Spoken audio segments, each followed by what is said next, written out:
Dom Pedro II, o imperador do Brasil de 1841 a 1889, era um homem muito culto. Antes de completar 9 anos, ele já dominava o francês e o inglês.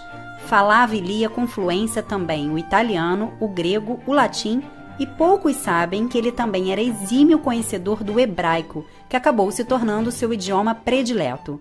Consta que o Dom Pedro II se interessou pelo hebraico ao caminhar um dia pelos jardins do Palácio Imperial e encontrar um dicionário.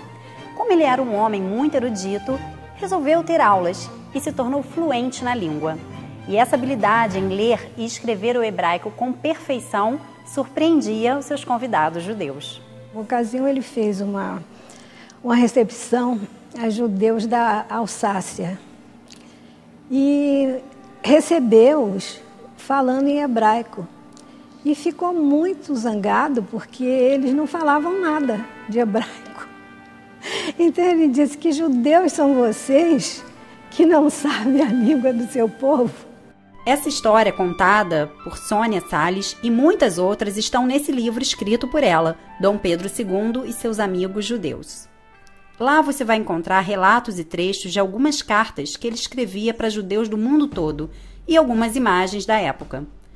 Nessa foto, por exemplo, está o último professor de hebraico do imperador, o Dr. Christian Seibold, que acabou se tornando um amigo pessoal. Com o conhecimento do hebraico, Dom Pedro II passou a conhecer mais o judaísmo e acabou fazendo uma viagem à Terra Santa.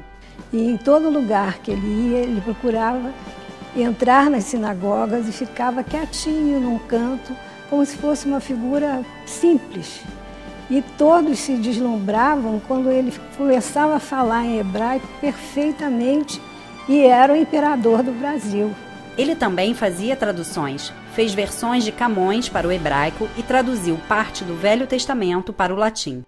Na época do Império, por conta da Inquisição, era proibido cultos não católicos no Brasil. Mesmo assim, eram realizadas secretamente cerimônias judaicas nessa época. A abertura religiosa começou no governo de Dom Pedro I e mais tarde o seu filho, Dom Pedro II, oficializou o direito de praticar a fé. No dia 28 de janeiro de 1873 foi publicado um decreto reconhecendo oficialmente a existência da entidade União Israelita do Brasil, que originou mais tarde a sinagoga Shel Gemilut Hassadim, hoje localizada em Botafogo. Quando faleceu, o imperador recebeu várias homenagens, uma delas de um rabino francês. Conhecedor a fundo do hebraico, era certamente mais fluente nesta língua que muitos filhos de Israel. Ele não somente amava nossa língua, mas nos amava, elogiava as virtudes de nosso povo e indignava-se com o antissemitismo. Se Dom Pedro II vivesse nos dias de hoje, ele certamente seria um grande defensor do povo judeu.